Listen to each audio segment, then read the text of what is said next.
What's going on, everybody, and welcome back to another episode of I Got a Lamp. And yes, it's RGB. As always, I am your host, Zach Cornin, and today we're not talking about video games. We're not talking about me being a gamer. We are, however, talking about the 2024 Olympic Games that are set to take place in Paris next week.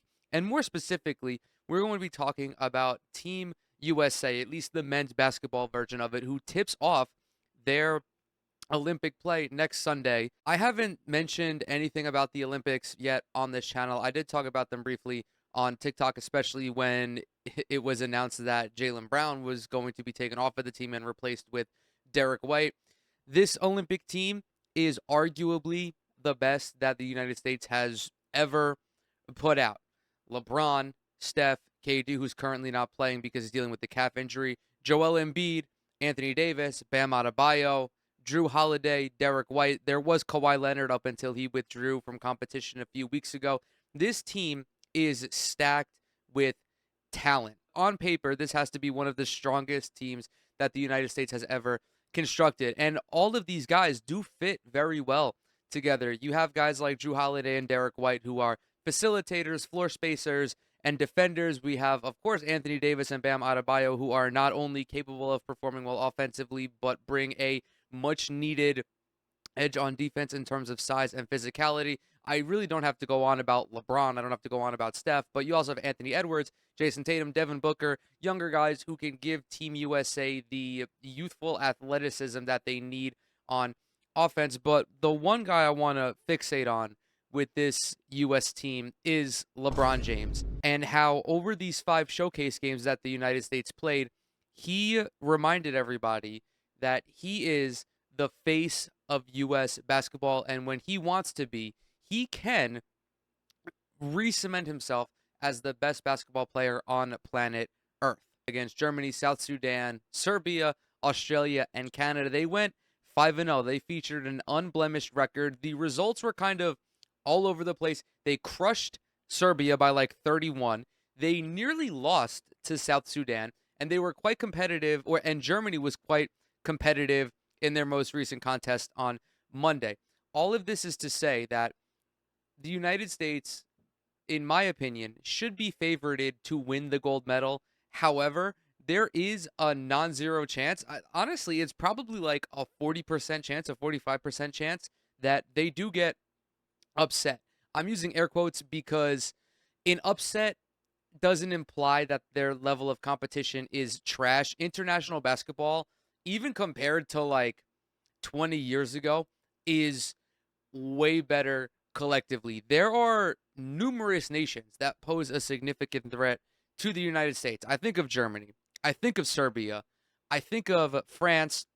I think of Canada when fully healthy. Side note, every time international play comes along, I thank God that I can wake up every day and Yugoslavia not be a country, because that team would almost certainly give the United States a run for their money.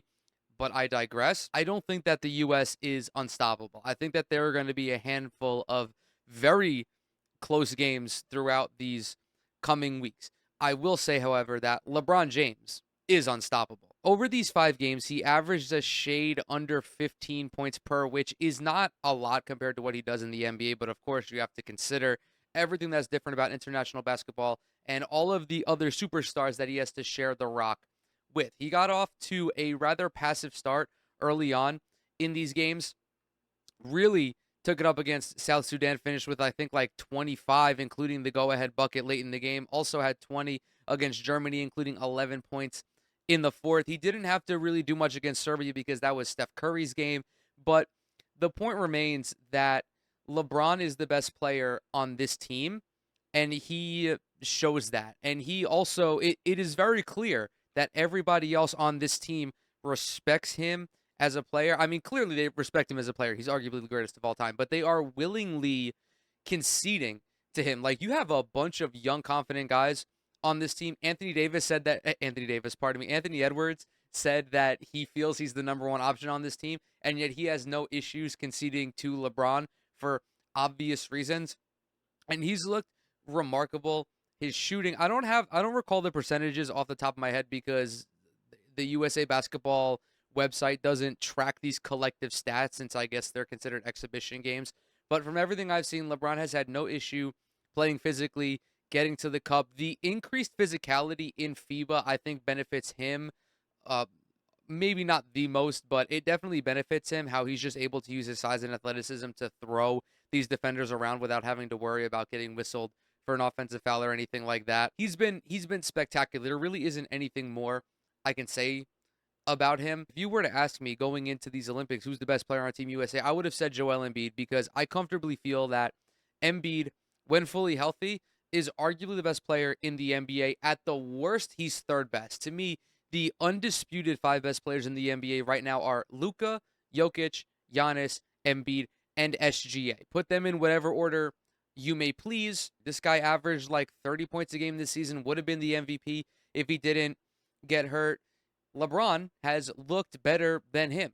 Jason Tatum, who is in that 6, 7, 8 spot, LeBron has looked better than him. Anthony Edwards, who is also arguably a top 10 player in the NBA, LeBron has looked better than him. And it really just shows that although LeBron is older, he's 39, he's going to be 40 this December, he's not able to perform at the best in the league level that he once did 10 years ago.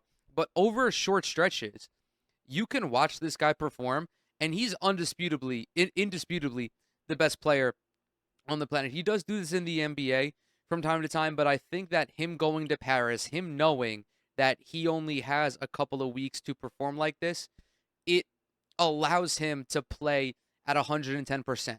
There is, of course, also the safety net of guys like Steph Curry and Kevin Durant. I'm hesitant to lump in any of the young guys in that hierarchy yet because I comfortably feel that when things get tough for Team USA, and they are certainly going to get tough, those are the three guys that are going to be deferred to, whether it's to make a play on offense, potentially even make a play on defense, at least LeBron still can, or whether it's to go out and get a shot. I feel that Steph, LeBron, and KD are well deserved to be the go-to guys for Team USA, and I don't think that any of the younger guys are going to have a gripe with that, nor should they, because with all due respect, Devin Booker, Jason Tatum, Anthony Edwards, I'm not going with them over LeBron. I'm not going with them over Steph Curry if they're all on the court. So there is, of course, that extra security, that extra safety net that LeBron James has in international basketball that he doesn't have in the NBA. You're going to need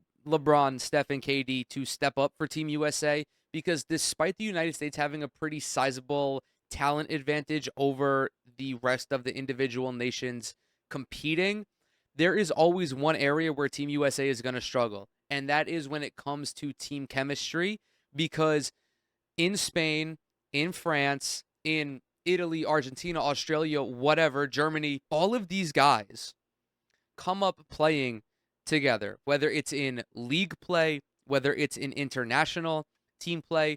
Dennis Schroeder, Daniel Tice, the Wagner brothers, and everyone else on that German team has more chemistry because they're used to playing alongside one another. That is not something that happens with USA basketball. There is a lot of roster turnover from year to year. I mean, you look at the team that they sent to the FIBA tournament last year, Josh Hart. No disrespect to Josh Hart, but Josh Hart, Austin Reeves, that team compared to this team is markedly different. And of course, the stakes are higher. The Olympics are the grandest stage in all the sports, and you want all of the best players to be represented there. But Team USA has never really had to build a pipeline up until recently because the rest of the world wasn't able to compete outside of like Spain, right? There really weren't many countries that were challengers to the United States. It is remarkably different now. Multiple European countries that I've already mentioned. You have Australia. There are so many up and coming African nations as well that this is really the younger guys on this team. I feel more so Ant, Tyrese, and Bam. That is going to be the core going forward for international competition. And they need all of these guys to get used to playing alongside one another and playing alongside and playing within the FIBA rules. KD, Steph, and LeBron have a ton of international experience. These are the OGs for Team USA. And that is the veteran leadership that this team needs if they're going to want to compete for gold. I'm not worried about them from a talent perspective. I think that this is the most talented team in the Olympic pool. I'm not discounting France, Serbia, all of these teams that I keep fucking regurgitating. I want to close out this video with something that has been uttered more times over the last half a decade at least than probably any other phrase. It is remarkable that LeBron is able to do this at 39 years old. He's, let alone play in the Olympics at 39 for Team USA. Not only that, he is clearly the best player for them right now in terms of statistical output and production at 39 years old. Yes, he's lost a step athletically. This is clear. Embiid said that LeBron is not the same as he was a few years ago, and that is correct. But in a 2-3 week stretch that this is going to be, LeBron now may as well be LeBron on the 2013 Miami Heat, just with a little bit less athleticism. It is remarkable that he's able to do this, and I really hope that all of the non-basketball fans take a minute to appreciate what this guy is able to do athletically at this age. We are, of course, used to guys and gals, Katie Ledecky, Michael Phelps, Usain Bolt. What these folks have done on the Olympic stage is remarkable. And they are some of the greatest athletes of all time. Like Michael Phelps, ranked first overall on ESPN's top athletes of the century. I have no issue with that, at least in terms of individual production. That guy is a freak. Usain Bolt, a freak. USA basketball doesn't have the same ability to gobble up gold medals as you do in individual sports, to again just be able to compete at this level. Again, the grandest stage in sports at 39 years old is something that there it really is just impossible to articulate how incredible it is to watch. And with that, I'm going to go ahead and close this video out. Thank you guys so very much for coming to hang out with me today. As always, everything I'm associated with is down in the description box below. Twitter, Instagram, TikTok. Subscribe to the channel. Leave a like on this video if you enjoyed it. Drop a comment as well. It really helps out with the algorithm. If you do any of those three things, you will become my new favorite person. And with that, I will see y'all in the next one.